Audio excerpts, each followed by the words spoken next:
Tata cara sholat ghaib. Assalamualaikum warahmatullahi wabarakatuh. Sahabat muslim hafizakumullah. Sholat ghaib adalah sholat jenazah yang dilakukan ketika jasad si mayit sudah dimakamkan, atau sholat yang dilakukan jarak jauh dari tempat jenazah. Nabi Muhammad SAW bersabda,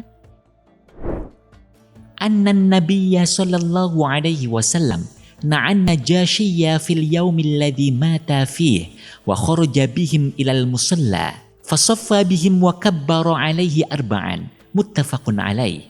Artinya, sungguh Nabi Shallallahu Alaihi Wasallam memberitakan kabar kematian Raja Najasyi di hari kewafatannya. Lalu beliau bersama para sahabatnya keluar ke tempat sholat, membariskan sahabatnya dan bertakbir sebanyak 4 kali sholat ghaib. Sahabat muslim hafizakumullah, syarat sah sholat ghaib adalah sebagai berikut. Pertama, jenazah berada di luar daerah yang jauh dari jangkauan atau di tempat yang dekat namun sulit dijangkau. Karena itu, jika masih berada dalam daerah walaupun jauh dan tidak sulit dijangkau, maka tidak sah melakukan sholat ghaib. Demikian pula kalau jenazahnya berada di batas daerah dan kita dekat dengan tempat tersebut, maka tidak sah melakukan sholat ghaib. Kedua, telah mengetahui atau menduga kuat bahwa jenazahnya sudah dimandikan. Kalau tidak, maka sholat ghaibnya tidak sah. Namun, bila ia menggantungkan sholat ghaibnya dengan sucinya jenazah tersebut bahwa telah dimandikan, maka hukum sholatnya sah.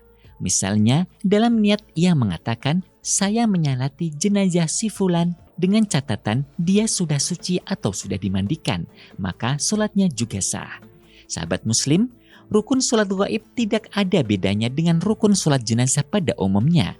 Sebab yang membedakan keduanya hanyalah soal ada dan tidak ada jenazah di hadapan orang yang melakukan sholat jenazah. Berikut ini niat sholat jenazah. 1.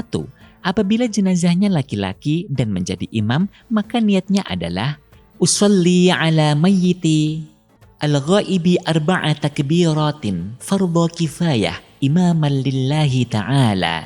Artinya, saya menyalati jenazah disebutkan namanya yang berada di tempat lain tempat takbir dengan hukum fardu kifayah sebagai imam karena Allah Ta'ala. Sedangkan apabila menjadi makmum, maka niatnya sebagai berikut. Usolli ala mayyiti al-ghaibi arba'a takbiratin fardhu kifayah ma'muman lillahi ta'ala. Artinya, saya menyalati jenazah sebutkan namanya yang berada di tempat lain 4 takbir dengan hukum fardu kifayah sebagai imam atau makmum karena Allah Ta'ala. 3. Bila jenazahnya perempuan dan menjadi imam, maka lafal niatnya adalah usolli ala mayyitati al-ghaibati arba'a takbiratin fardhu kifayah imaman lillahi ta'ala. Artinya, saya menyolati jenazah sebutkan namanya yang berada di tempat lain 4 takbir dengan hukum fardu kifayah sebagai imam karena Allah Ta'ala. 4. Sedangkan apabila menjadi makmum, maka niatnya sebagai berikut. Usolli ala mayyitati al-ghaibati arba'a takbiratin fardhu kifayah ma'muman lillahi ta'ala. Artinya, saya menyolati jenazah sebutkan namanya yang berada di tempat lain 4 takbir dengan hukum fardu kifayah sebagai makmum karena Allah Ta'ala. 5. Apabila jenazahnya berjumlah 2 laki-laki dan mengetahui namanya, maka niatnya usolli ala mayyitaini al-ghaibaini arba'a takbiratin fardu kifayah imaman atau makmuman lillahi ta'ala. Artinya, saya menyolati 2 jenazah sebutkan namanya yang berada di tempat lain 4 takbir dengan hukum fardu kifayah sebagai imam atau makmum karena Allah Ta'ala. 6. Apabila jenazahnya 2 perempuan dan mengetahui namanya, maka niatnya sebagai berikut.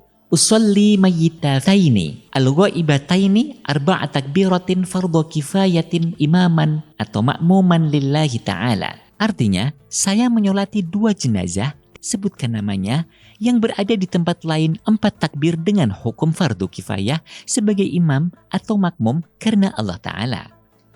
7.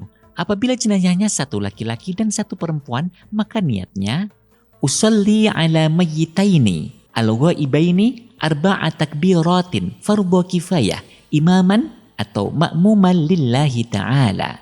Artinya, saya menyalati 2 jenazah, sebutkan namanya, yang berada di tempat lain 4 takbir dengan hukum fardu kifayah sebagai imam atau makmum karena Allah Ta'ala. 8. Apabila jenazahnya banyak, misalnya korban bencana alam yang menimpa satu desa, maka lafal niatnya adalah Usalli ala jami'i mauta qaryah kadal ghaibinal muslimin arba'a takbiratin fardhu kifayah imaman atau makmuman lillahi ta'ala.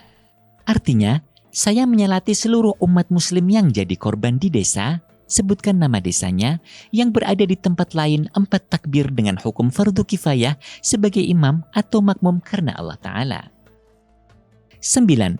Apabila makmum tidak mengetahui jenis kelamin atau nama jenazahnya, maka niatnya adalah sebagai berikut.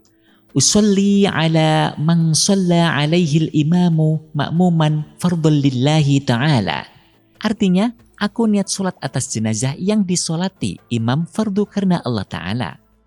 10. Namun, bila dirasa sulit menghafalkan teks Arabnya, maka boleh menggunakan terjemahnya baik dalam bahasa Indonesia atau bahasa daerah masing-masing. Sahabat muslim, berikut ini rukun salat ghaib.